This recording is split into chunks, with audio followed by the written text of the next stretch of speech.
Hello, everybody. My name is Ebony Uamaki. I am a mother to 4 beautiful children. I'm also completely blind. My work is based in intuitive reading, coaching, and speaking. I'm also a model for an inclusive talent agency, as well as an advocate for Guide Dogs Queensland. My podcast is called Ebb and Flow. It is centered around self-growth and healing, and really centered around allowing each person to see themselves in some respect in the episodes, just through hearing different people's stories and how they've been able to overcome their challenges and move through those uncomfortabilities of life in order to grow, thrive, and be the best versions of themselves.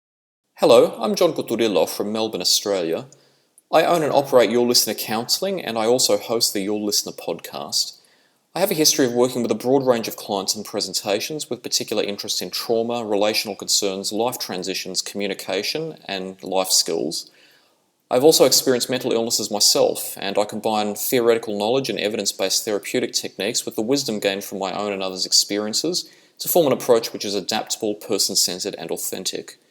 On my podcast, I discuss psychology, critical thinking, and social affairs in a unique manner. I skew politics, rhetoric, and lecturing on what to believe, and instead encourage my audience to be critical and curious consumers of information. I also advocate helping them to develop more detailed, complex knowledge rather than overly simplifying concepts to the extent that they become empty slogans. I particularly welcome collaboration with people who have perspectives which radically differ from mine.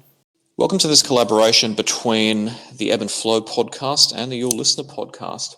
Today we're going to be discussing a rather controversial topic, and one of the real challenges I find when discussing controversial topics is that so many people say that they aren't discussing them because they're controversial, they're discussing them because they care, but then you can read through the lines and actually tell that they're trying to be controversial on purpose, which we can assure you is not what we're doing today. Today we're discussing this topic because we both genuinely believe in its importance, and it's a topic on one of the most important, if not the most important job and the most fulfilling job in the world. It's parenting.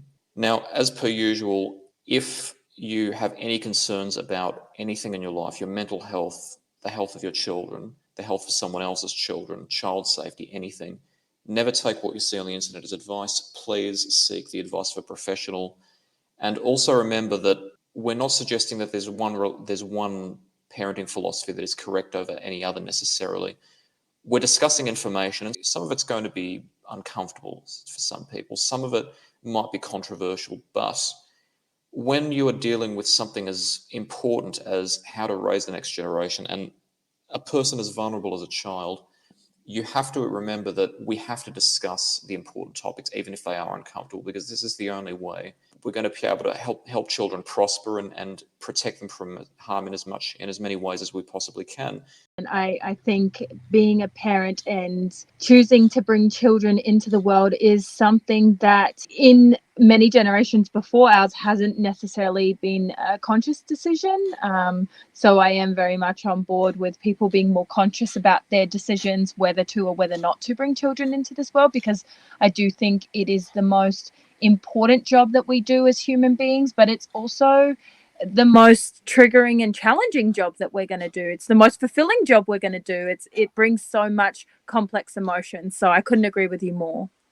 I've actually had a conversation with someone once, and they said to me, John, I feel uncomfortable when people say that parenting's the hardest job in the world because it makes the child feel as though they're a burden. And my response to that was, if parenting's not difficult for you, you're not trying hard enough. You're not putting your effort into. You're not putting your effort into it. If you find it challenging, it means hopefully you're putting in effort and you care about doing well as a parent.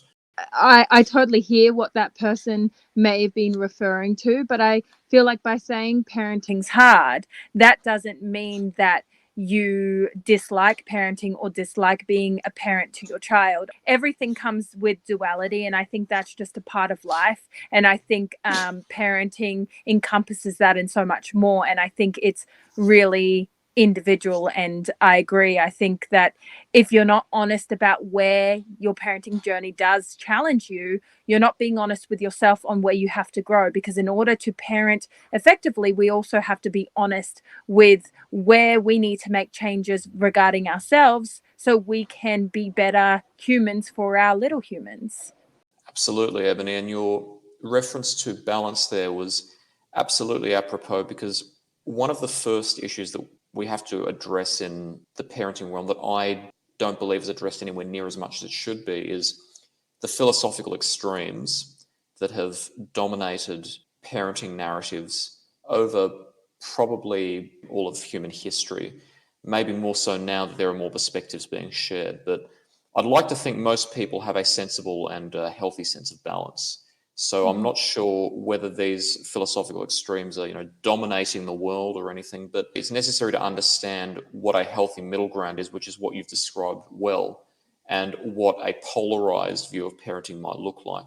One of the polarized views that has unfortunately evolved from certain philosophies is antinatalism, the Mm-hmm. belief that, which I would argue is tied to nihilism, the idea that having children is on par with a social crime, and that life is so painful that bringing children into the world is somehow a cruel act that should be. Some people would probably like to see it banned and see the human race come to an end, which is problematic in its own right. But Mm-hmm. to say that people shouldn't have children, there are so many psychophysiological problems with that statement.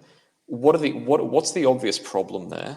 That is a very complex question. I do feel like everybody within reason should have their own choice on whether they bring kids into the world or not. I do feel like by stopping humans from having children altogether, I agree that that's incredibly problematic, because my hope is that eventually we will all come to a place of some common ground within each human in the world, that we will come to some place of love or some place of healing. And I think by stopping the birth of children, you're then going to stop that chance of being able to reach that point of healing and love and gratitude and peace in the world. I do, however, think that there needs to be more informed decisions around having children. I don't personally think that every person that wants to be a parent should have children. Some people have the capacity to parent and some people do not. And I feel like there needs to be more education and more informed decisions around having children. And this is just a disclaimer. Like I've heard people say horrible things like, if you were this kind of parent or that kind of parent, perhaps you were maybe addicted to drugs, or you were abusive, or whatever that may be, that you shouldn't be allowed to have children. I've heard people go as far as saying that you should be like neutered and not allowed to have kids. And I don't know what the answer to that is. All I know is that there needs to be more education. And if people are in these dire situations and have fallen pregnant, there needs to be more support and more things in place so the next generation doesn't have to suffer. Absolutely, and you've made reference to multiple important concepts there. One of them is informed choices, and the idea that we need to be informed before we make major decisions, especially life-changing decisions, decisions such as becoming a parent. Having choice, and also understanding that being a parent has a natural place in the world. Mm-hmm. Having children can be a way of connecting with nature, and this is something that I think a lot of nihilists don't realize, which, again, I don't want to label people, but it's important for people to understand that human beings are not entirely composed of free will and nothing else. Mm-hmm. Right? And we have to remember that we are animals. We are part of the animal kingdom. We have a lot of cognitive potential that other species don't necessarily have. But we have to remember that nature functions on mechanics. Right? When you look at nature, it's undeniable that there are specific systematic processes that occur in nature. Otherwise, how would the world have existed for so many years and functioned with so much regularity that so many species, including humans, were able to survive? There is regularity in nature, and one of the ways that nature maintains regularity is by instilling in, I'm not sure if it's most of the population, I don't actually know the statistics to be perfectly clear, but I'd say a good proportion of the population instills in them a natural vision of being a parent, because Yeah. when you have that vision, it gives your life meaning. And one of the things that people also need to understand is that the human mind doesn't work well without structure and a guiding principle. And Mm-hmm. so you need a purpose in life. And for a lot of people, the purpose is naturally instilled in them to be a parent, because then that puts in them a sense of responsibility. I will do what's right so that my child can prosper and my child doesn't suffer. And by making that sacrifice for their children, they also help their own health and their own survival. Nature needs us to reproduce, otherwise the human race would die out, and Mother Nature doesn't have values as such or emotions. What it does have, though, is a sense of we need to survive. So a lot of people have a natural vision to have children. And if a person was forced to violate that natural desire, it would actually be akin in some ways, I'm going to make a reasoned argument here, to actually denying oneself from other necessary influences for life, like food, water, shelter. If we don't tend to them, we can suffer psychologically in the same way that if we don't tend to our mental health, we can suffer psychologically. 100%. And there is obviously so many complexities in our society. And I believe that if you are wanting to have children to actually help the next generation prosper, grow in a loving, compassionate way, then you should by all means have children.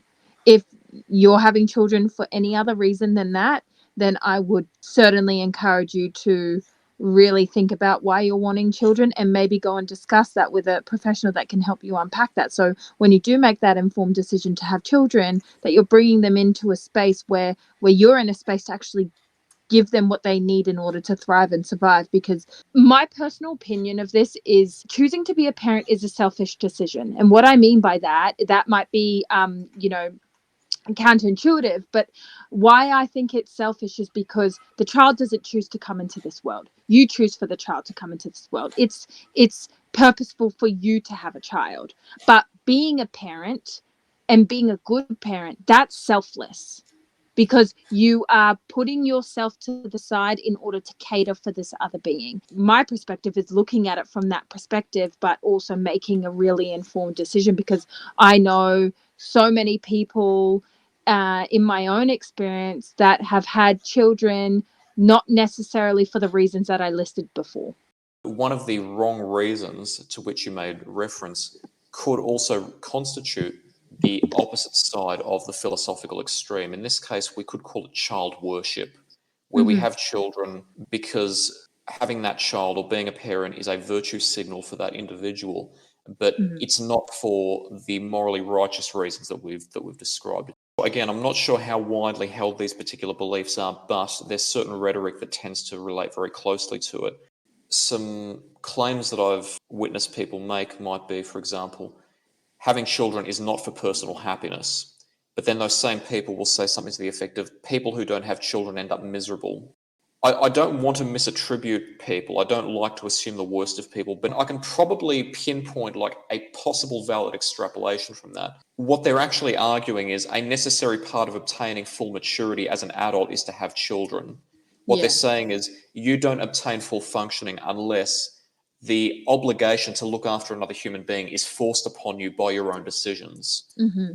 And that's where some religious beliefs I extrapolate also come from when we say we have a natural duty. What's actually happening, which may have evolved over multiple thousands of years, is that we innately know that the mind doesn't cope with ambiguity well and without structure. And so, what Mother Nature is essentially doing is instilling in us the urge to have children, because then what happens is we give into that desire and then we are naturally supposed to follow that by saying, okay, I now have this other human being in my life. I have to, regardless of how I feel, look after them, because otherwise they're going to suffer. That's probably how nature designed us to innately tend first and foremost to the child's needs, because we know that that child is going to suffer if we don't do that. And so over time, people began to observe how nature functioned and how we have these desires. We essentially invented narratives around them. Like we essentially evolved from giving into desire and then having a natural inclination to looking after a vulnerable human to all of a sudden putting a value judgment on it. And the value judgment could have essentially been designed to ensure that people followed it, because people may have realized without having the responsibility imposed on us, we tend to degenerate cognitively because our minds aren't functioning at their most disciplined. That, like, if you wanted to argue it that way, yes, you could actually have a scientifically valid argument there. But what are some of the other things they could be trying to tell us through that? I feel like regarding that statement, I definitely feel like people project their own not only experiences but beliefs that they haven't even perhaps unpacked with themselves on to other people. So the thought around having to have children, and if you don't have children, then you're not truly fulfilled, especially within my generation. There's been a lot of stuff on social media, and I've actually listened to a lot of podcasts that have been run predominantly by men. And this is not to say all men feel this way. This is just giving an example of these particular podcasts where these men have shamed these women for trying to pursue careers before having children, and telling them that their careers and their money are not going to make them happy. The only thing that's going to make them happy is children, and how they're essentially ruining society. And I think it all comes down to informed choice. I don't feel like we should be projecting onto people whether they should be having kids or shouldn't be having kids. I think you know for yourself whether it's right for you or not. And I do think that it just comes from that place of projection, also place of following very archaic ways of thinking and archaic ways of doing things regarding what a woman should do in their lives, pertaining to settling down young, having children, keeping the house tidy, being the mother, and not really pursuing their careers. Like women can't have passions outside of the home or outside of children. And when I hear you kind of speak about that, that's where my mind goes to, because it's where I hear the conversation had the most in my own experience. Whenever you have a invented philosophy, that's a demonstration of what happens when human beings evolve to have choice. I'm not a zoologist, but as far as I know, if we were still apes, okay, apes know nothing more, or animals know nothing more than what their instincts tell them. So if their instincts say reproduce, they just reproduce. Yeah. Humans have something more in terms of cognition, so they can make more complex choices, and some people might make the relatively complex choice to analyze the costs and benefits of having children and decide that having children isn't quite for them. Just as humans have evolved cognitively to be able to make those more complex decisions, they've also evolved to be able to use those cognitive abilities for the wrong reasons. So instead of talking about the natural benefits and risks of having children, which should be expressed objectively, there are always natural benefits and risks. We're placing values. Values often are very heavily steeped in cognitive bias, that they may have originally been based on evidence, but then they become distorted as humanity evolves. So to shame women because they're ruining society by not having children, that's a distortion. To say that a lot of people might become sad if they don't procreate, maybe there's natural truth to that. But to then place a value on it is a means of, I can't help but see that as manipulation. So for example, those same people also tend to knock parents who can't keep up with the responsibility of being a parent. So in these people's ideal world, what would essentially happen is you're meant to have children, but then you're also at fault if you can't keep up with the responsibility. And I look at it from this way, somebody that has had 4 children myself, women are we give life, we are the portal of life. And it's just insane to me how much under acknowledged the experience of not only giving birth but postpartum, and that whole experience of becoming a mother is for a woman. And I feel like it's only started to be talked about and normalized in conversation in the last few years. I mean, growing up, I didn't even know what postpartum was. I know women had babies, and I know they were pregnant, and I knew they gave birth. I did not know what, postpartum was. I think there's so much lack of education around women's health and all of those things. And the reason why I point that out is because I feel like there can be a projection on women to have kids. And if you don't have kids, you're not fulfilled. But what about all the women that do have babies and don't feel fulfilled because they have postnatal depression or anxiety? They feel inadequate to be a mum. They don't have support. They're in low socioeconomic areas. I think that there's more to the conversation than meets the eye.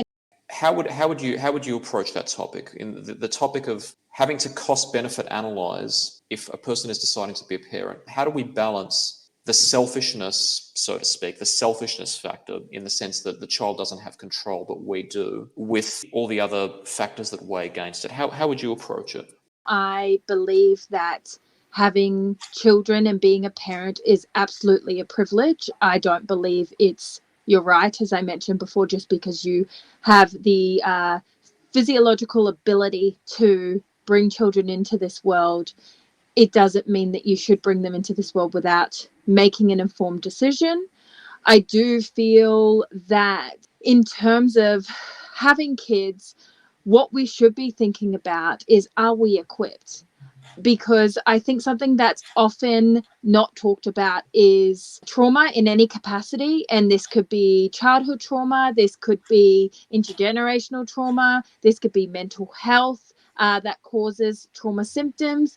I think our mental health, more than anything, needs to be in check before we have kids. That is the top priority. It doesn't matter what your background has been, where you've come from, what you've been through, what tragedy, what trauma, what comforts, what graces you've experienced. If your mental health is not in check, you are really going to struggle as you navigate parenting. And that doesn't mean your mental health has to be perfect. What it does mean, though, in my opinion, is that you have to be willing to address your issues, because from what I've learned and what I've experienced, not only in my own experience, but working with so many people for such a long time in my work, is that children, they are not a band-aid. They don't fix anything. They don't make your relationship better. They don't heal the love that you never had. They don't make all your challenges go away. They're a mirror. They reflect back to you everything that has not been dealt with. And so, because I do feel like it's that next generation, it's that ability for you to then make changes that perhaps weren't made for you. So you're being given that opportunity to break intergenerational trauma, to break, intergenerational patterns and programming, and you're being able to do that through your parenting. It's not an easy thing to do. And so I think the weight of being a parent is so significant, and obviously it's going to be different depending on what each individual's experience has been, and what your programming has been, and what your childhood was like, so on and so forth. But it plays a huge role in how you then navigate parenthood. So I think mental health is the cornerstone, and being able to manage your mental health, having the tools to manage your triggers, having the tools to soothe and support yourself. Because having a child, from the moment you give birth to them and for the time and duration that you are parenting and guiding them, it's nonstop. You don't get a break from being a parent. You're always going to be a parent. You don't get to clock on and clock off. You don't get paid for it. There's no incentive other than watching this human grow, which is a huge incentive. But I do feel like some people can lose sight of that when they are in the trenches of parenting. So I think it's the mental health aspect, of which I think is so overlooked and needs to be focused on more, in my opinion. Absolutely, Ebony, and there are some excellent points that you referenced there, which we'll certainly expand on in just a minute. But on the same topic, what about other aspects of having one's life in order? For example, what about finances, for example? Do you think that having a certain Mm-hmm. stability of finance or a certain stability of your life economically or vocationally, do you think that that should be a part of how one makes the decision? I don't think that you have to be the most wealthiest person to be able to, afford children. But I do think it's more about your management of money opposed to how many dollars you have in the bank. I think that if you can manage your money effectively, and you have, I guess, stability in terms of finances and a sense of security, I think that that's the most important. I wouldn't really chalk it down to a dollar amount. I think it's more management of money, and how you how you prioritize your finances, and making sure that your child's needs are always met, and that they have that financial security. So I do think it's important, but I would say I wouldn't put it down to a dollar amount. I wouldn't say if you're under this tax bracket you shouldn't have kids, if you're over this tax bracket you should have kids, because there's people that are over a certain tax bracket that are not very great with their money because of their financial challenges, and there's people that are under a certain tax bracket that may be better at managing money. So I think it's more to do with management of money and prioritizes with money. Prioritizing of finances more than anything.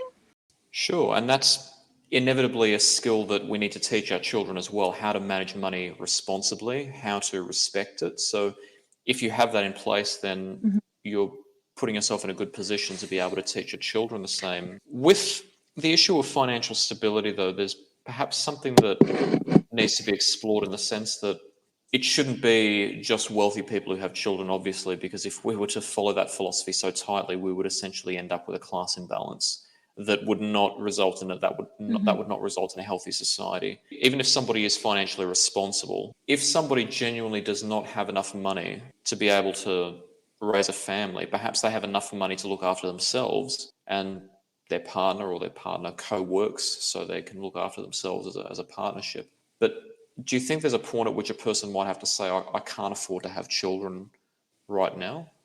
I think that's a fair point to make, 100%, because when it comes to having children, yes, the mental health, in my opinion, is the cornerstone. And then obviously, this security emotionally that you provide to your kids. But also financial stability and security is important too. And like you mentioned, and I mentioned as well, it's not about being the wealthiest, but I do feel like if you are in a financial position where you are not going to be able to support that child financially, cater to that child's needs, because children are not cheap. There's a lot of expenses that go into raising children, and those expenses are worth making sacrifices on. But if you cannot make that work, then I think that's called making an informed decision.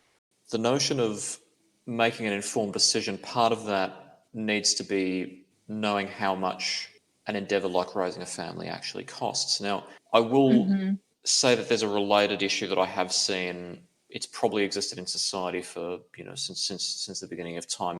I can't say statistically whether this is true or not, but I can infer that I think there are more people who can't manage money than there are people who are actually dirt poor, right? I think there's a lot of talk about the cost of I living, and agree that's with you. true. It's certainly an issue. The cost of living is certainly an issue, and life is certainly getting more expensive, especially if you have a family or you operate a business in Australia. But I've seen so many instances of people complain, I can't afford to live. The cost of living is doing so much damage. And then I look at their expenditures, and what I see very clearly is they don't know how to make sacrifices. They don't know how to prioritize where they spend their money. And often that's related to mental health. It's related to what they were taught. But people often conflate what they need and what they want, and they genuinely believe that something that is really just a privilege or something nice to have is something that they inextricably need. The problem with that is that it's linked to a broader human tendency that I find of hedonism, of I want this, therefore I can't live without it.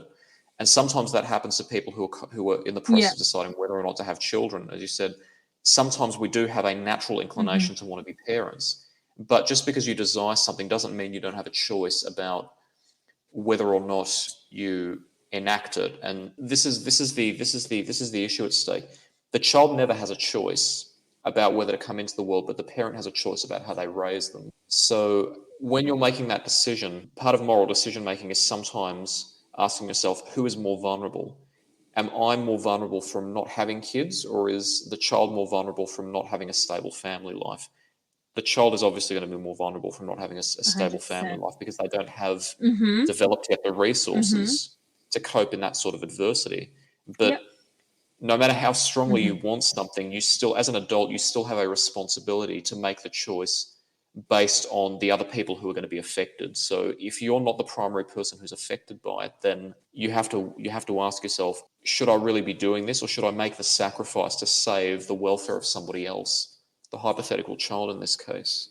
You put that perfectly. And I think something that sprung to mind when you were saying that was sacrifices that my partner and I had to make when our twins were born. And we decided that he would leave his 9 to 5 and he would be a stay-at-home dad while I pursued my work. And it just so happened at that point in our lives, we were like, it's now or never. So I'm going to expand my business and he's going to stay at home. And we had to make sacrifices because our priority was making sure our 4 children, their needs were met. I went probably 18 months without buying new clothes. I had clothes in my wardrobe. I did not need any more. I was okay.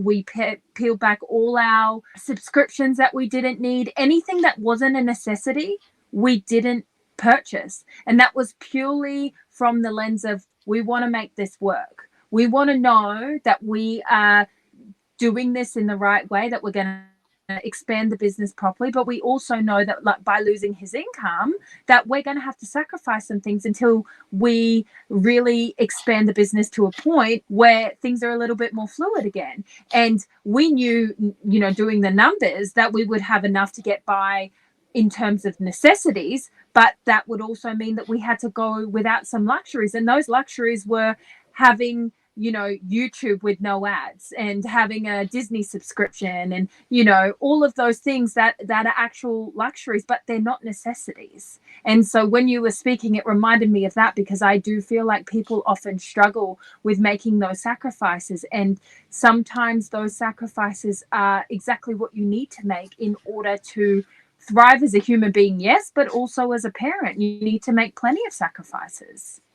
That's it. That's the essence. That really is the essence. Something that has been the topic of debate is social support for parents, like subsidised childcare, subsidised parental leave. Some child worshippers have even suggested that we actually pay people to have children, which there's some philosophical qualms that I'd have there. But what's your experience and or evaluation of the idea of social programs for parents? Do you think that they have value?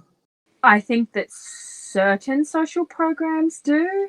However, I do believe that there can be an issue.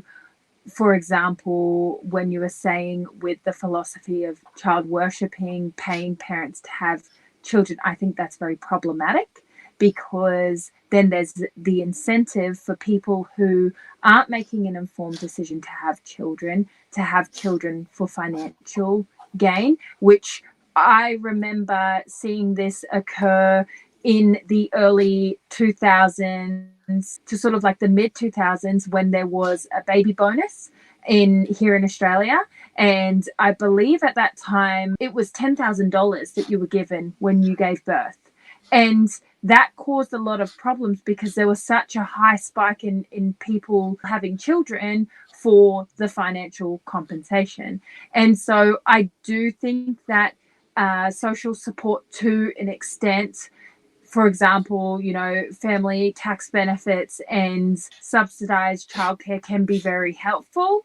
However, I believe that it needs to be, closely monitored. And I also believe that it needs to be designed to actually help people, but also not hinder people. Because I feel like when you give people too much incentive, then it creates this imbalance, and then it all creates this entitlement, which is going down another whole rabbit hole. But I do feel like it creates entitlement, and I feel like then people start to make decisions around having children for the wrong reasons. So that is kind of my stance on it. Absolutely. You actually reminded me of the claim that I heard made some time ago, that there was a significant, I'm assuming it was statistically significant, I'm assuming, but I can't be certain, increase in the number of children 9 months or so after the midst of the COVID lockdowns. If you're under 18, please turn off now and don't listen to this segment. But what that essentially means is people were essentially giving into carnal instincts because they had nothing else to do, without regard for the consequences. That's frightening. Yeah. No, you are so right, because I don't know the statistics, but I do remember that there was a huge spike in children being born around COVID, 100%. Producing such a large incentive, not only does it create negative consequences in the present, in which the individual is essentially going to be potentially receiving money in a way that they're going to misuse it, or doing something for the wrong reasons in order to receive that money. But imagine what would happen if that type of incentive was normalized over a number of generations. Society works by precedent. That's how human thinking works. We compare the present problem to the past problem, and we ask, what was appropriate when we solved this problem last time? And then you use that information to make a decision. Are we going to normalize being reliant on someone else's support? Like, again, it's a leap in logic, but if we are products of our environment, then are we potentially going to be essentially encouraging people to be parents without placing on them the responsibility to do cost-benefit analysis? If we're too lax and we grow up in a world in which we can simply assume that somebody's going to take care of us, The problem with social supports is if they're used too liberally, money doesn't grow on trees. Eventually, we run out. That's what leads to recession. That's what leads to poor economic conditions, along with overspending. Is there potentially a risk that we're also encouraging that? But as you said, there's a balance in everything. Yeah, no, 100%. I do think it's about finding that balance, because as we mentioned before, not knowing the statistics, but just from experiences and perception, most people struggle with money management opposed to being dirt poor. So if people struggle with money management and then you're giving them money as an incentive to have children or for having children, they're not going to spend that money on the correct things. And I've seen it play out time and time again where money's been spent on things that weren't pertaining to the child and for the parents, necessity. And so I do think it's about finding that balance. I do think that there's, great benefit in having some aspect of social support. I think that it is a really helpful thing. But then I also do think that there needs to be a boundary as well for the reasons that you mentioned. And then also for, the reasons around people not being able to do right with money and prioritize the money accordingly. And then also that entitlement factor. I will maintain that there are certain instances in which social support is absolutely justified. And when, say, hypothetically, a parent is single because their partner was abusive and they had to leave, or perhaps their partner died, and maybe that person individually is also suffering from, say, disability. How much trouble would a person have to go to get assistance with taking care of their child? I mean, they get the disability pension. It's a relatively small sum. Let's say also that your disability requires you to attend medical treatment that isn't fully subsidised by Medicare, meaning you have to pay some of that out of your pension. Rent is expensive at the moment because being a property owner, being a landlord is also incredibly expensive. So people are putting up their rents, or they're deciding to pull out of the property market entirely and just not rent their investment properties or sell their investment properties because it's just too much of a financial burden on them, which means housing is scarce. Getting into social housing wasn't always easy. If the person is paying all that money a month in rent, then they have to pay for some of their own treatment. Then they have to pay to send their children to school. And then maybe their child's disabled as well. Maybe they're autistic. And it's a profound presentation of autism. Maybe that's a particularly worst case scenario, but I've seen it happen. I've seen it happen. That's very common. Yeah, see, the fact that it's common is pretty frightening, but then when you think that the social philosophy is, oops, better luck next time. Yeah. Okay, well, so what are you expecting that person to do? I mean, hypothetically speaking, you can make all the right choices and still have the boot slammed into your back. What do? Do you give up the child? Do you give up your own life and the kid gets to take your life insurance money? What are they going to do with it if they're 10 years old? We're so distant from these issues sometimes we don't realise it does happen. And we waste so much public money on things we really don't need to. Why don't we instead put it into programs for the people that genuinely need it? Yeah, and I think that what is called for is more conversations and more advocacy, because I do feel like there should be specific funds allocated to parents that are in those positions, because those are very real and common positions that happen all the time. And I say that from knowing multiple people and working with multiple people that have been in those exact positions. So I think, having social support for everybody to an extent, yes, I do think that it should be as it is in terms of like family tax benefit. It's aligned with what tax bracket you were in. But I do feel like specific funds should be allocated to, helping people in crisis. And it shouldn't just be a one-off payment. It shouldn't just be, a one-off thing. They need ongoing support, and that could look like not just financial support, but it could look like counseling. It could look like support with housing. It could look like food vouchers. It could look like all sorts of things like that, because I do feel like that is something that's totally out of your control. And I feel like it is the responsibility of the government and of society to help somebody in that position if they don't have any control over that circumstance. we can look after our vulnerable by making sacrifices in an area that it's reasonable to do so. For example, politicians taking pay cuts, which, when was the last time I heard about someone making sacrifices to protect someone else's benefits? Oh yeah, it was about 10 minutes ago when you told me that you did that yourself, Ebony. So I think if you can do it, I think someone who's on $300,000 of taxpayers' money a year can certainly, in short, there is a healthy balance. I remember the other day going through a lot of my health issues as of recent.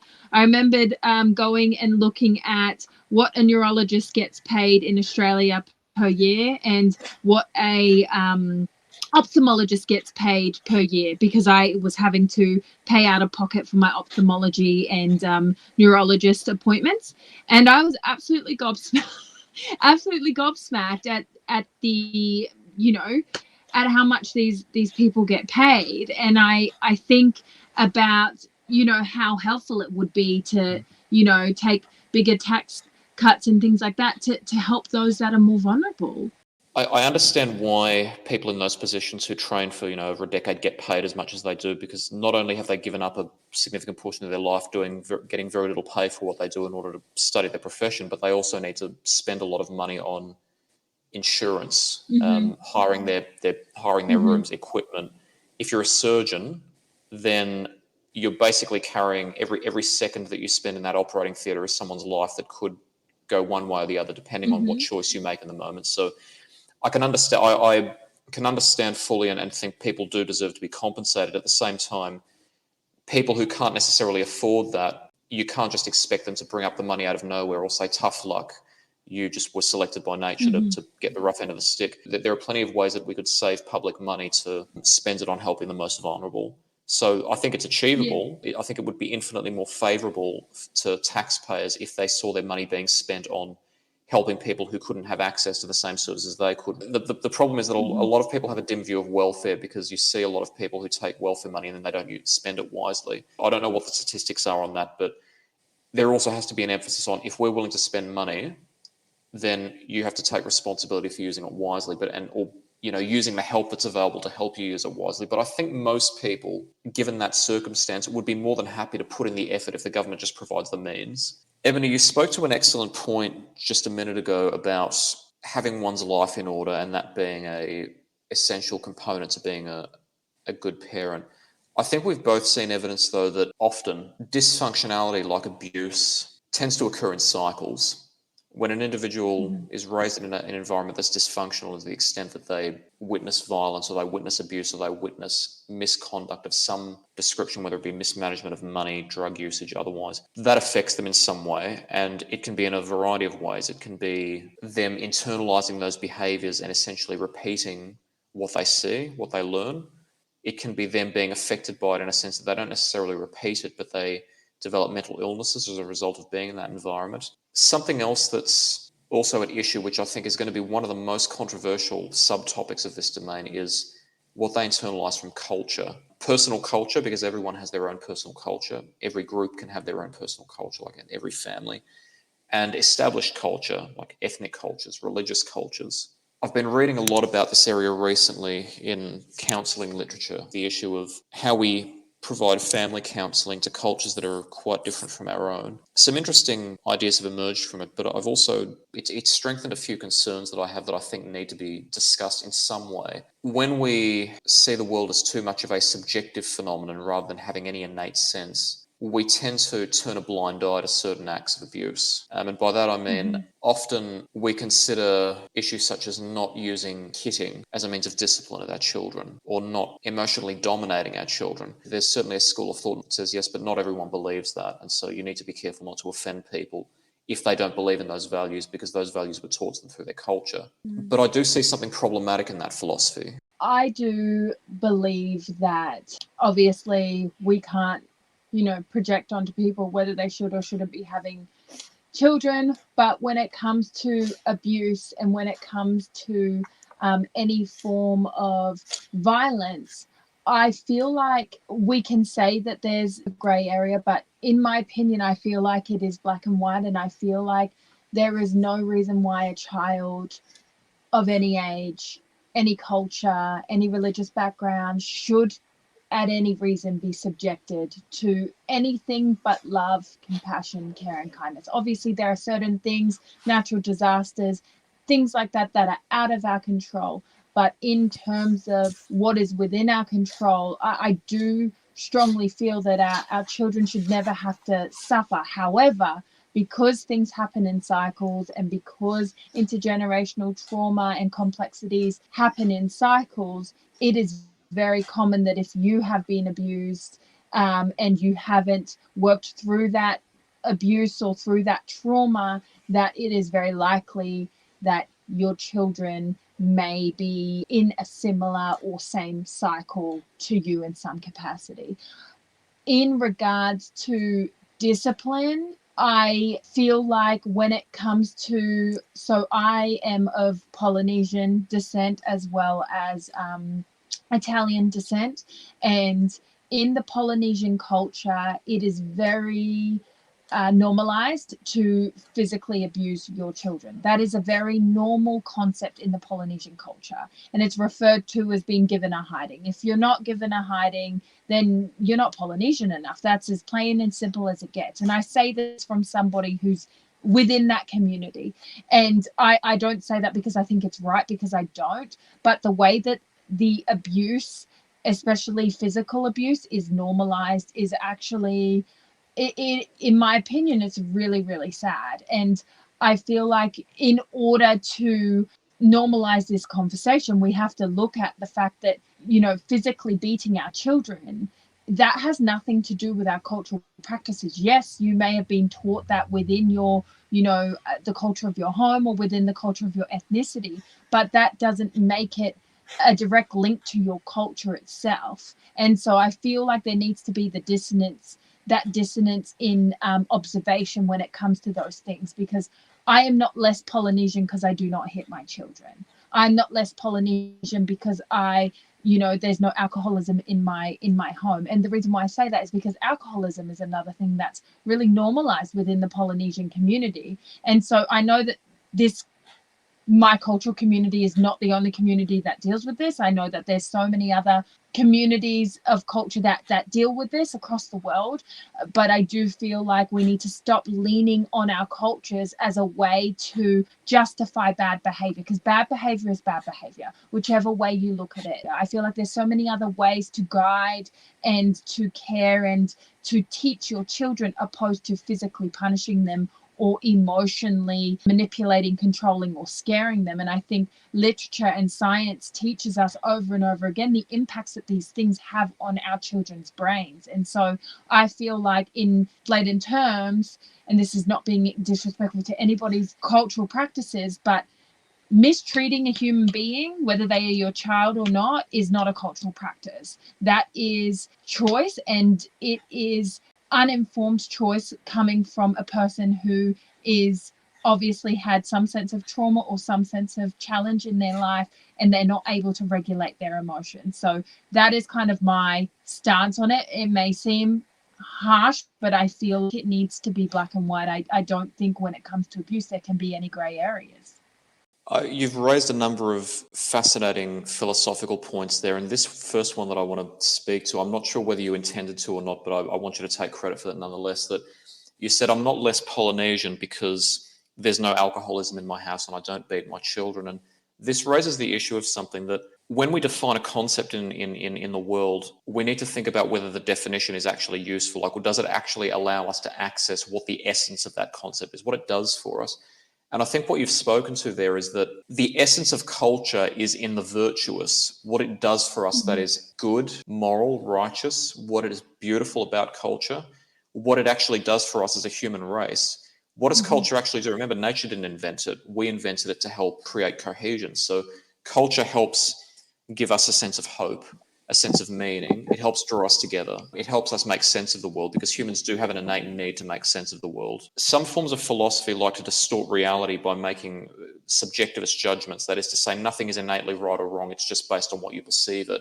But the problem is that if you take that definition and then you extrapolate that to the rest of society, number one, you risk casting a broad judgment over all cultures when not all cultures are the same. As I said, they can be ethnic, but they can also be local to a particular neighborhood. They can be within one family. They can be local within one person. You risk labeling all cultures as problematic when culture can be extremely healthy and actually quite adaptive. Even if it's not necessarily naturally inherent. When you make it a subjective judgment, you're risking throwing the baby out with the bathwater by casting that judgment over all cultures. But really, an opinion or an interpretation can't make rape or assault or murder okay. That's the problem, that some people genuinely lean on that and they say, well, I don't know any different. And this is something that I always wonder. It's a question of, are people actually born with innate sense that they know what's right and wrong, and sometimes they just choose to ignore what their conscious and what their own innate sense of morals do? The reason I ask is that I've counseled people in the past who are actually not just immigrants, but in the midst of, overseas traditionalist cultures, collectivist cultures, where certain Western freedoms would be frowned upon.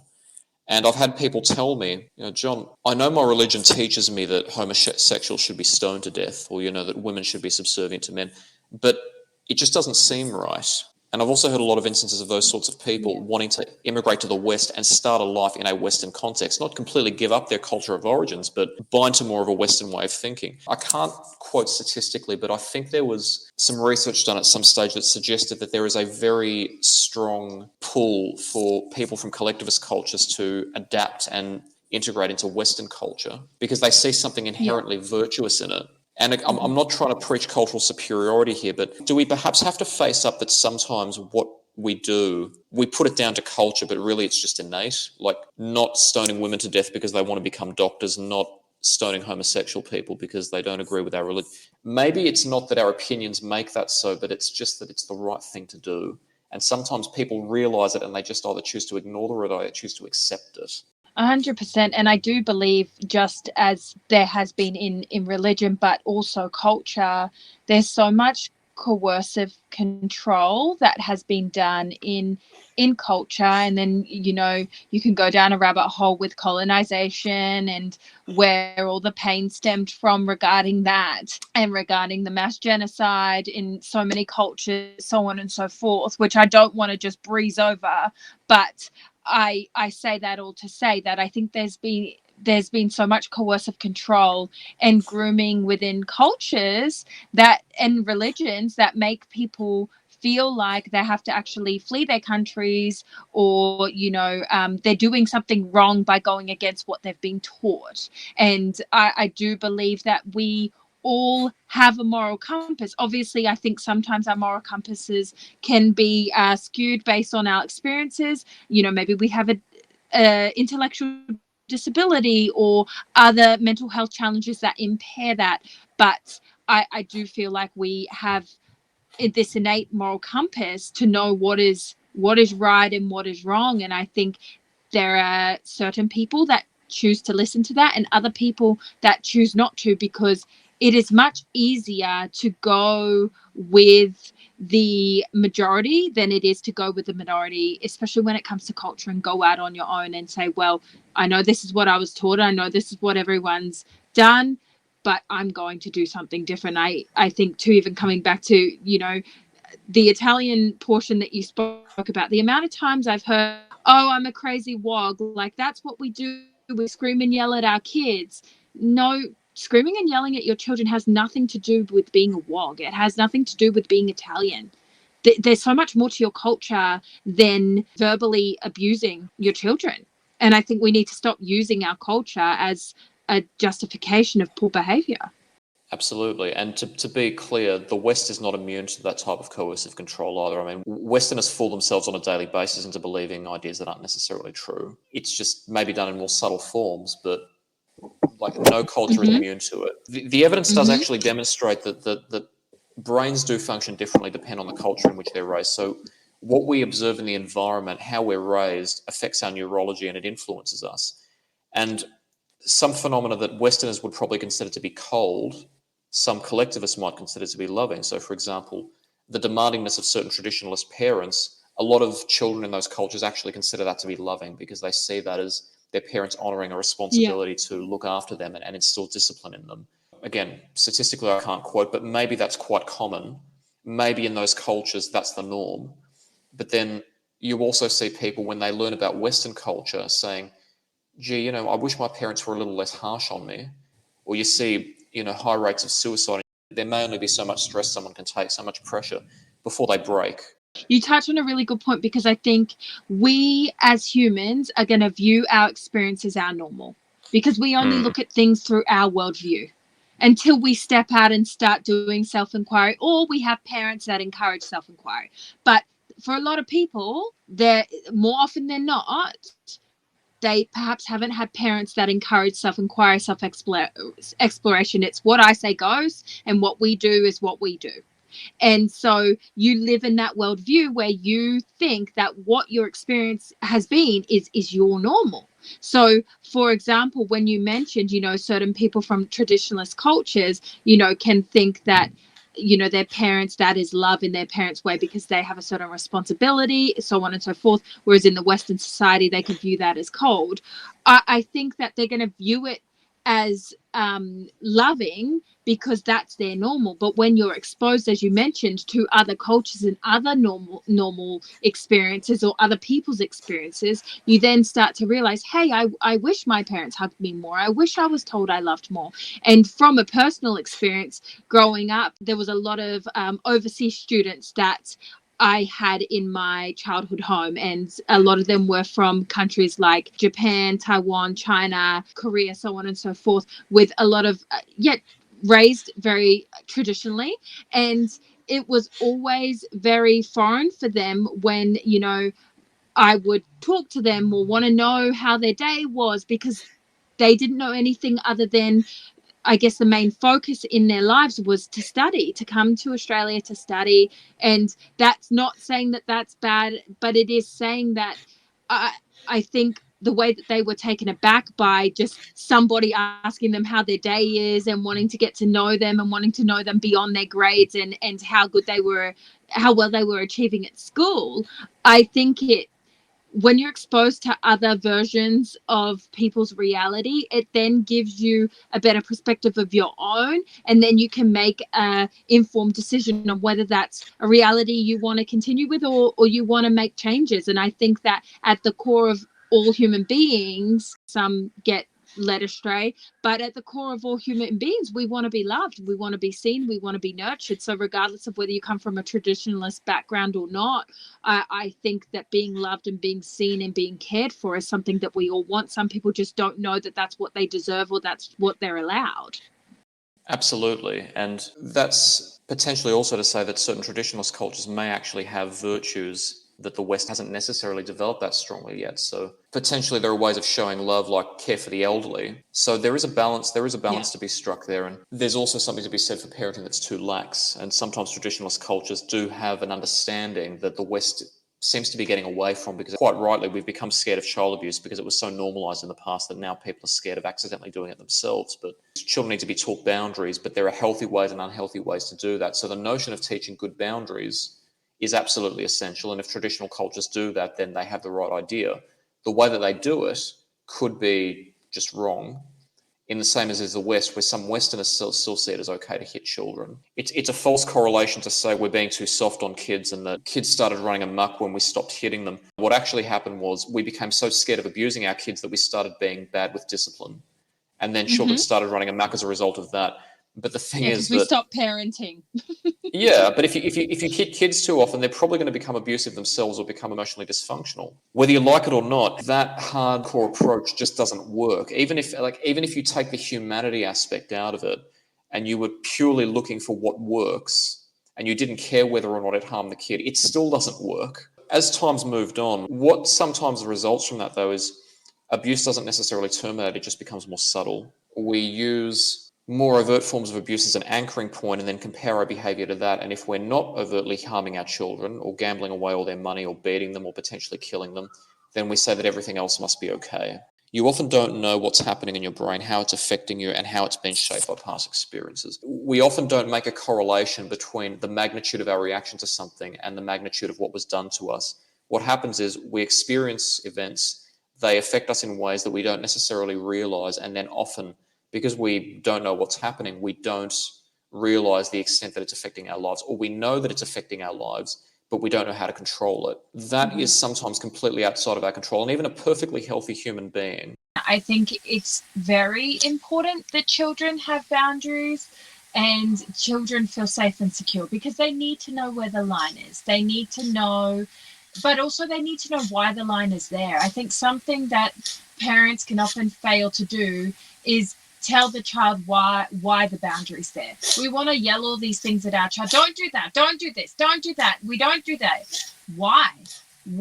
Children are curious minds? They are these beautiful, untouched, curious human beings that they just want to explore the world. And I think that it's so important to explain to them why, age appropriately, of course, but they also need to know why. And I feel like then you can actually encourage your child to make informed decisions from a really young age. I think it's so important to have good, clear, healthy communication with your children around boundaries, and not always making them feel like they are just, I guess, submissive to whatever you demand of them. I also think it's important to humanize your role as a parent. So, Ebony, as we've discussed, there's a lot of responsibility that goes into being an effective parent, and a lot of that also feeds into how we educate our children, because part of the role that a parent takes is effectively as an educator, and often for a child, one of the most important sources of information for them is their parents, whether we tell them something explicitly or whether they're simply observing us. And I understand that you're rather passionate about your role in helping your children learn about the world. And I see on your social media content as well that your children are incredibly well educated. They're always out in nature and they're always learning about the world. And that's really teaching children to have a healthy relationship with life. So what's your perspective on this area? Yeah, I think to your point that as parents, when you do choose to have children, it is your responsibility to really be as present and accountable for their education, whether you are sending them to mainstream school or you're choosing to homeschool. My partner and I have chosen to homeschool. But I think even if you are choosing to send your kids to mainstream schooling, I think that it is so imperative to their overall growth and education as a whole that you are still very present and an integral part of their education, even if you're not at school with them. Like you said, it's not just what we teach them, but also what we show them, even just the questions that they ask and having those answers. And you're not always going to have the answers. I think it's important for them to know that you're still learning as well. Something that we rely on is Google. And it's helpful. It's very helpful to have Google, to the point where my kids will be like, Mum, do you know this question? And I'll be like, no, I don't. And they say to me, can we Google it? And we'll sit there reading things and having that exposure to learning. The idea of homeschooling, I know, is a controversial one, but as you've demonstrated, can be a very effective one. And I was wondering what processes a parent might go through in your position to come to the decision to homeschool, because I know that some people are concerned about what children are learning in mainstream schools, and some people have chosen to homeschool for that reason. And then there are people on the opposite side of the argument who treat mainstream schools as, for want of a better word, sanctimonious, as if they're the pinnacle of education, and they call people who choose to homeschool rather derogatory names and call them conspiracy theorists and say, they're just trying to be edgy and cool and trying to buck trends. But there's a legitimate reason to homeschool children. I always knew that I wanted to homeschool my kids. I remember actually first raising the point when my eldest daughter was about 4 months old, and we were sitting in our lounge room at home, and I said to my partner, I don't want to send our kids to mainstream school. Like, I cannot fathom sending this little child to a place where she's being educated and I don't know what she's doing or who she's observing. There has been a lot of people that have given very negative commentary on our decision. Some people have been supportive, but majority haven't really understood. And I guess the main factor has been, well, how are your kids going to socialize if they're not at school? How are they going to learn effectively? Teachers have to go to university for this amount of years. You know, why then does a parent get to teach their children without having any university, education and all of these sort of things? But I think for me, it was just this understanding that I am solely responsible for these children, and it just didn't sit right with me. And also in my own experiences at school and my partner's experiences at school, we didn't adapt well to, I guess, the way in which school is set out. And I almost felt like school was a box and I didn't fit in that box. And it did nothing for my self-esteem. It did nothing for my socializing. It did nothing for my sense of security. And it actually did nothing for my education. There's nothing that I learned at school that I use today in my everyday life. And so for me, I just felt like I would, take that leap and learn everything that I can about, aspects of homeschooling and the best sort of ways to homeschool, and then just trust my instincts. And I know my children best, and therefore I can cater their learning to their individual needs. And so far, I mean, my daughter's 7 and my son is 6, and then we've got, our twins who are 3.5. So far it's worked really well for us. And I guess it's just assessing at any time, if it's not working, then looking at, other avenues. But right now it works really well and we're happy with our decision. There seem to be a lot of assumptions that I'm sure to which you have an answer in people's judgments, but I'm sure your children do have a chance to socialise. I'm sure they have contact with their peers outside of their day-to-day life. Yeah, well, this is my thing. I went to mainstream school myself, and most people that I know actually have social anxiety. And that is because they were bullied or ostracized or have really difficult experiences at school and no support. I feel like your ability to socialize and your ability to connect and communicate with your peers and the outside world, I feel like that foundation is taught to you through your home experiences, through those early experiences. And I feel like your parents and your living situation, that's what teaches you how to socialize, because that's where you learn all of your formative learnings come from your home and come from your early experiences. And I don't feel like you have to be socializing with 30 other students every day to learn how to be sociable. Speaking to my children, yes, they do socialize with people outside of our home. We go to the park. They do have extracurricular activities. We obviously have friends that we socialize with, and all of them have their own individual personalities. They have their own traits. Some are more introvert and others are more extrovert, but they can all socialize. Exactly, which again makes it clear that there are inherent caveats to socialising only within an institutional setting. A lot of children do get bullied at school. So if that's happening so often and it's such an issue, then clearly the social aspect of school has some problems with it. And maybe it's not just to do with school, maybe it's also it's almost certainly to do with how the children themselves are being raised. And you've counteracted both those aspects by taking that responsibility yourself. But it just goes to show that there is more than one way to achieve an outcome. Yeah, and I think to your point, a lot of people, and I was bullied at school myself, so I can only speak from my own experience, but I work with so many different people from all different walks of life, and obviously have friendships and relationships with other people. And majority of the time, people did have really difficult experiences at school, or they were forced into positions where they had to be the bully and the antagonizer in order to survive. And so whether you are being bullied or you are the bully, that's not socializing. Absolutely. And I'm sure you have assistance in homeschooling your children. So you can choose whether you outsource the curriculum and the material, or you can actually do the curriculum yourself. I've chosen to, I've looked into the material and I've done my research, but I've personally chosen to do the curriculum myself based on my children's needs. And each year I then have to go through and give an overview of what they have learnt and what they know and what we will learn the following year. If I'm going to be honest, I feel like what's in the curriculum. There are obviously things that I focus on in terms of math and English and aspects of science and all of those things, but there is a lot more that I want to teach my children that isn't actually in the curriculum.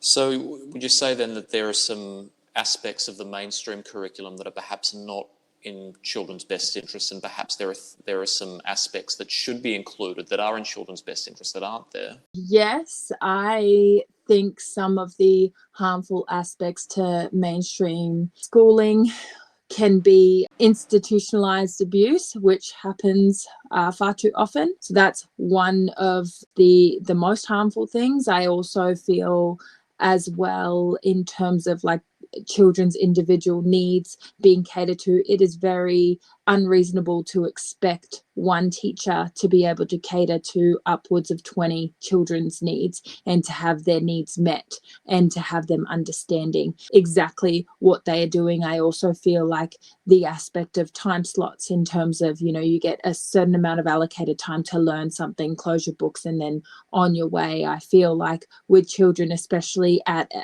a younger age, I feel like the ongoing conversations about things is what helps them learn. The ongoing conversations about whether it's math, whether it's English, whether it's science, whether it's geography, those are the things that help them understand. And also the aspect of hands-on learning. I think statistically, or study that I have been interested in, is how children learn most effectively from the ages of, you know, birth to 6 years old is through play. And so I feel like really looking through that lens and catering things more to the way that children actually learn, opposed to this sort of like institutionalized reality where they're sitting at desks and writing with pens and paper for hours on end. So in my opinion, there are many ways in which mainstream schooling, in my opinion, is harmful.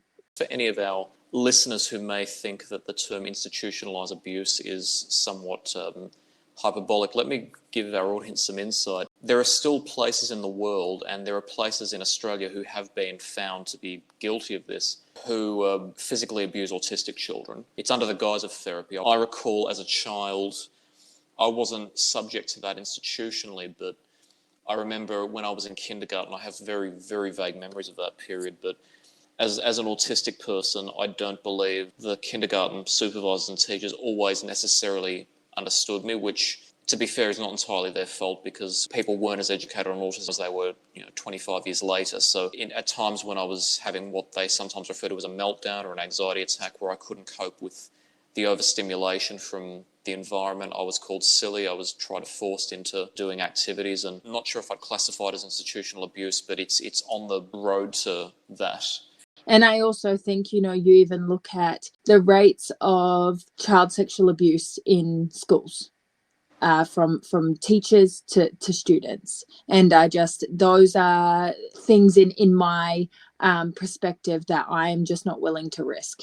And I know that something about which you're particularly passionate is teaching our children about how to take care of their bodies and their minds, and how to have a good relationship with nature. So what have you found in that domain? Through my own experience in homeschooling the children, I really like to have obviously self-regulation, emotional regulation, and things like that as, I would say, the foreground of our learning. And so that is a lot to do with making sure that they are emotionally intelligent, able to emotionally regulate, use tools and skills in order to facilitate that for themselves if they're feeling overwhelmed or if they need to address something for themselves. So we do that through, we might do like specific meditation time, or we do yoga, or we go out and be, in nature. And a lot of that can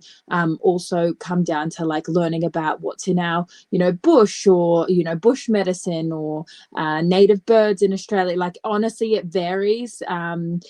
Even coming to like the physical health with the body and what we cook, like we don't have specific cooking lessons, but we always cook together. And I feel like that's the beauty of homeschooling. The learning never ends. It's not like we wake up and then from 9 to 3 we learn, and then every other time we don't. We are learning all day, every day. whether we are getting ready for bed or we are just waking up. We are constantly having conversations. We are constantly learning. And so to that, like even with their health and how to treat their bodies.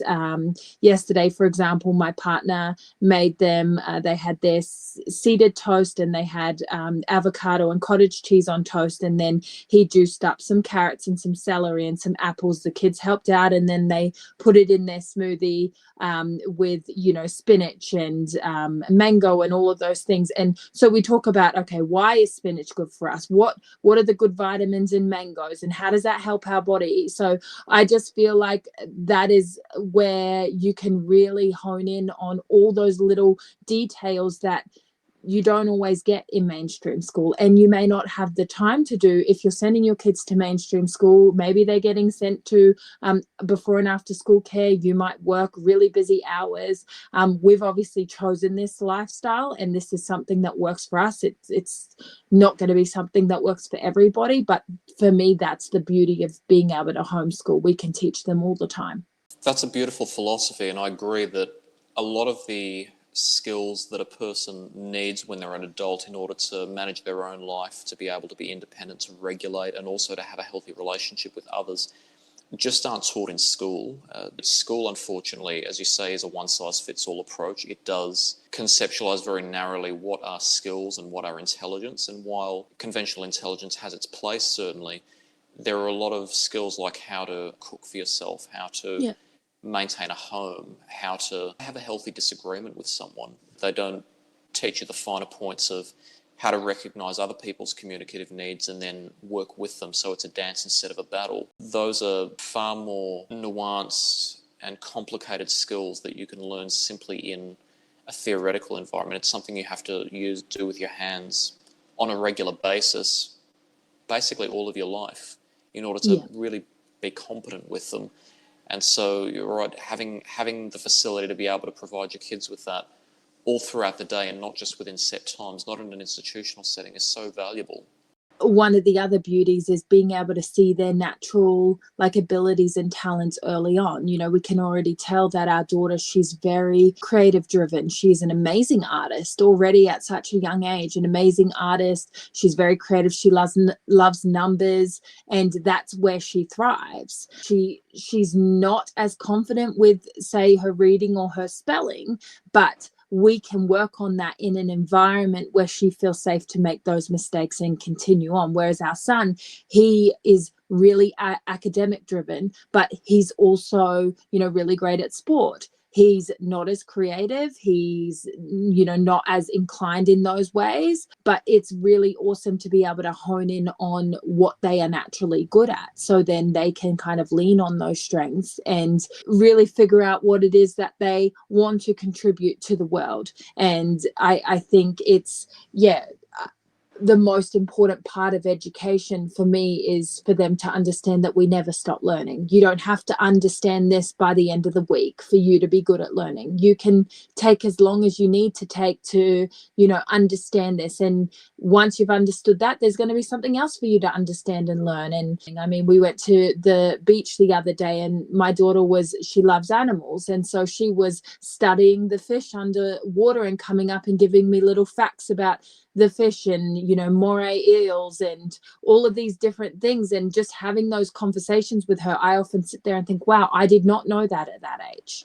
I did not have that understanding at that age. So it's one of those things where I feel very privileged to be able to learn alongside them. That's a beautiful privilege. And when we come into the world, we all have this innate desire to just understand what's happening around us. And the world's a very complex place, so we're always trying to find answers. So nurturing that tendency to always explore the world is so much more helpful in the long term than simply expecting somebody to learn a set of facts. There's a war happening at the moment about gentle parenting or conscious parenting. That states that if we are too lax with our children, as we discussed earlier in the episode, if we're too lax with our children and we don't set very firm boundaries, then they're never going to grow up to be emotionally mature. But the problem is that being hard only really works, or is only really relevant, if you're dealing with someone who knows better but is choosing not to do better. But that's Amongst kids, that's an exception. Most children are learning. Their minds are, as you say, like sponges. They're just absorbing what's in the world and they're trying to make sense of it. And if we don't put the right fuel in, the consequences could be catastrophic. And so I have to ask these people sometimes, don't you wonder why so many kids are coming out of their families not properly socialised, where they don't know how to interact with people, they don't have emotional regulation, they're constantly having tantrums, and I'm talking about as adults. They're constantly shouting down people who don't agree with them. They're constantly attacking others. They can bully. They don't necessarily have control of their desires. They don't understand that just because they desire something, that it's not necessarily healthy to pursue it, that you have to have restraint and you have to delay gratification sometimes. But then above all, they never take responsibility for it as adults. And we have to wonder, why does that happen? Because maybe the hard approach when your child is just trying to learn about the world doesn't work. Like trying to be an alpha male to your kids when they're just trying to learn about the world is not the right approach. 100%. And I think as individuals and a collective as a society, we need to change the way we view boundaries. I think we also need to change the way that we view, conscious parenting versus the hard approach. Conscious parenting isn't this whimsical approach to parenting. It's realizing that your child is a human too, and that human deserves explanations and understanding. For example, the other day I said to my 3.5-year-old twins, let's go and have a bath. And then I go, no, we're going to have a shower. And they were fixated on the bath. No, we want a bath. And all I had to say to them was, the reason why we're having a shower is because the shower saves water. The bath doesn't. And they both go, okay, Mum, shower save water. We get in the shower. Because they understand. Instead of me going, no, I said shower, and then getting angry at them because they're not listening to me. I stop, I regulate myself, I explain it. To me, that is conscious parenting. It's not about, not having boundaries for your children. It's about having the emotional foresight and regulation for yourself to be able to explain to your children, concepts, to be able to help them and give them the tools to be able to navigate life and navigate themselves. And my partner and I were talking about this the other day. It's about it's like expecting somebody to mow a lawn but not giving them any tools to mow that lawn. Mow this lawn, but I'm not going to tell you how to mow it, and I'm not going to give you a mower or any of the tools that you need to mow the lawn. That's essentially this expectation that societally so many of us have of children. Stop yelling, stop screaming, stop this, stop that, don't do that, don't do this. How about show them what to do? Often when my children say they may react in a way where it's not conducive to productive communication, I'll stop them and we'll regulate, and then I'll give them examples. Okay, what do you think of this? Pass me the water bottle, please, or give me the water bottle now. Which approach do you think's kinder, and which approach do you feel like somebody's going to respond to you in a way where they understand without feeling attacked? And they'll tell me the response, and we'll learn from there. I think that the hard approach, and look, I'm going to be as bold as put my hand and my heart on it without any statistics to back it. It does not work.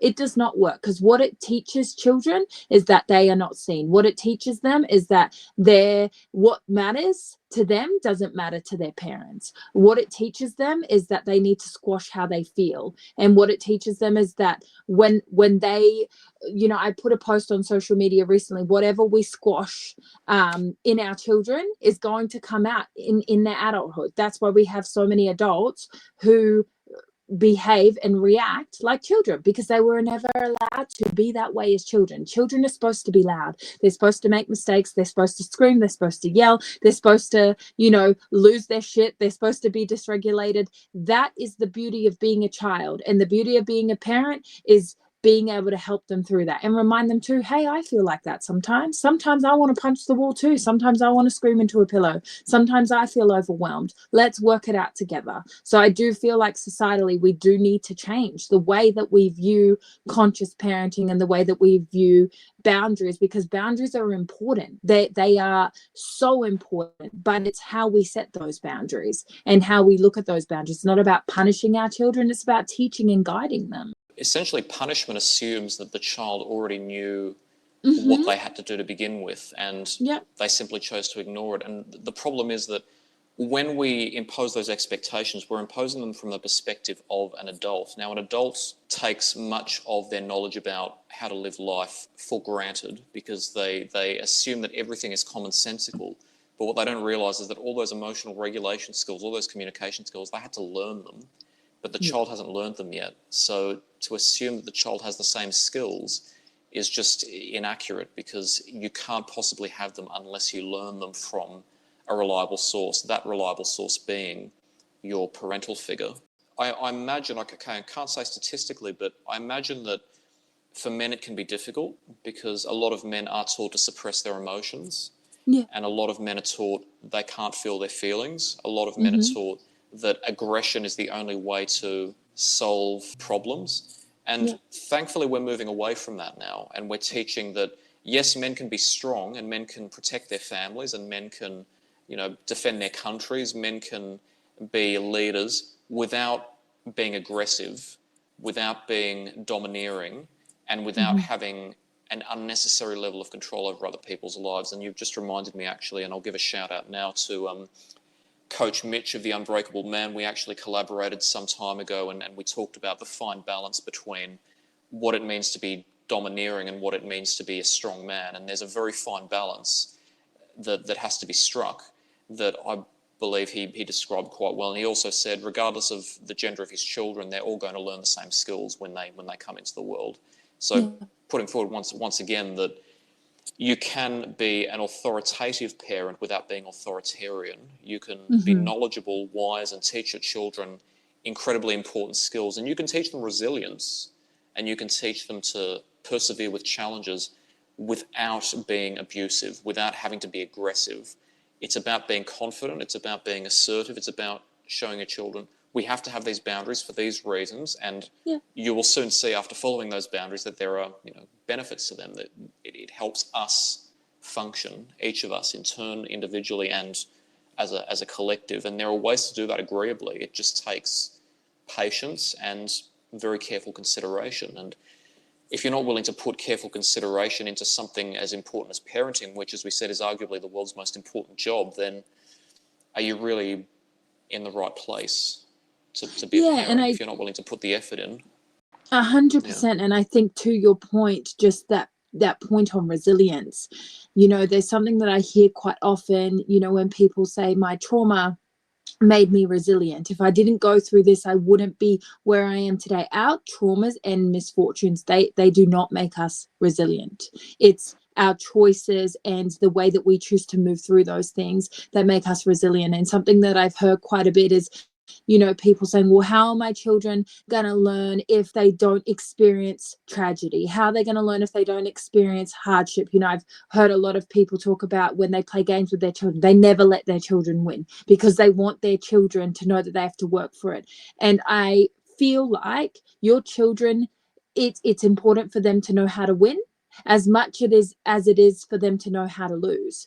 Those things are a part of life. So when you play games with them, sometimes, you win and let them experience that process of what it's like to lose something and talk them through it. And then same thing, sometimes you can let them win and let them figure out how to process that too. I feel like as humans, we have to be put in that situation in order to know how to move through it. And every day can teach us resilience. For example, my daughter yesterday, she, we went to the pool and we forgot her goggles, and that brought up all of this stuff for her. And we had to talk through, the goggles and why we couldn't go to the outside pool. And it's a constant thing that you constantly have to work through and teach them and talk about. And, I feel like there's so many opportunities within our day that aren't threatening, that aren't abusive, that aren't traumatic, that can teach our children resilience. Another example, the other day we were playing basketball with our son and my partner won, and my son has really been struggling lately with losing. It's been something that he's really been struggling with. And mind you, he's won every other game prior to this, not because my partner let him, but because he won, because he's really good at shooting the ball in the hoop. And so he fell to the ground. He took a moment to cry. We checked on him. He wasn't ready to talk. He then went and took space for himself and gave him some time And then he come back and he was fine. And we said, "Are you okay?" And he goes, "Yes." And he shook his dad's hand and said, "Good game, Dad." And so that was a huge step from, 3 weeks ago when he was screaming and crying because he lost a game or he didn't win in the way that he wanted to. And I just feel like those examples are ways in which we can teach our kids without ridiculing them, exposing them to things that they do not need to be exposed to, and without damaging their sense of self and security. And so I think resilience is such an important thing to be taught, but it can be taught without exposing them to harmful things that are going to essentially traumatize them. What's interesting about nature is that nature provides challenges just by sometimes random coincidence, and sometimes there's a cause behind it. But if you allow nature to take its course and you help your children work through nature, then that will provide opportunities for them to learn resilience. But creating situations on purpose that are difficult, it depends on how you do it. Giving kids, for example, challenging maths problems that they may not know how to quite complete yet, that's a different story. That can teach them something. But deliberately creating adversity is not natural. It's if your child sees nothing but adversity, they're not going to know that the world can be a balanced place where there's both negative and positive. Now, there's also a lot of talk about what children learn outside of all of the supervised settings, outside of school, outside of what their parents teach them. And a lot of the conversation has turned towards social media. In Australia, there are now legal restrictions on the age at which you can access social media. The theory underlying this is that social media can be a negative influence on children, that if children are exposed to this without knowing how to cope with it, then it could potentially be incredibly harmful to them, and some children become radicalised that way and become radicalised into their adulthood because of that. I'm not sure what your experience is, Ebony, but something that needs attention is a question that a lot of people don't seem to be asking. If the allure of social media is stronger than that of their parents, doesn't it mean that we maybe need to, for the instances where it applies, address the strength of the parents' influence? Because I know that there are children who see events on television or see events elsewhere, and they go to their parents and they say, "Mum, Dad, is this right? This can't be right. Is this real? It can't be real." Because their parents have taught them to recognise what's realistic from what's not realistic. Yeah.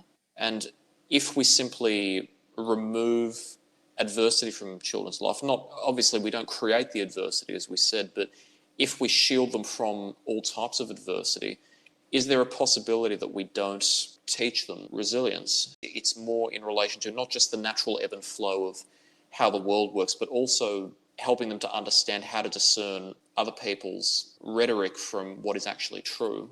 Yeah, no, I hear you. I think in terms of the mainstream school aspect with social media, it can be incredibly dicey because of obviously the challenges that come with mainstream schooling and, bullying, which is very prevalent at the moment, especially on social media. And then obviously the access to social media, predators on social media, and everything else that comes with it. I think we've seen it as a recipe for disaster. I feel like where I sit at the moment with, I guess, social media or devices, because my children aren't old enough to access social media, but they do have specific device time. I think it's starting from a young age, where obviously in this era where devices are everywhere, and most children do have access to a device of some sort. I think that it is really important to educate and talk to them about how to handle that and what we consume and what we don't. And to your point, if there's something that comes up, obviously my children's device time is monitored. We don't just kind of leave them to their own devices and off you go. This is time for me to relax. You have your device, and so be it. No, that they're monitored, and I know everything that they consume.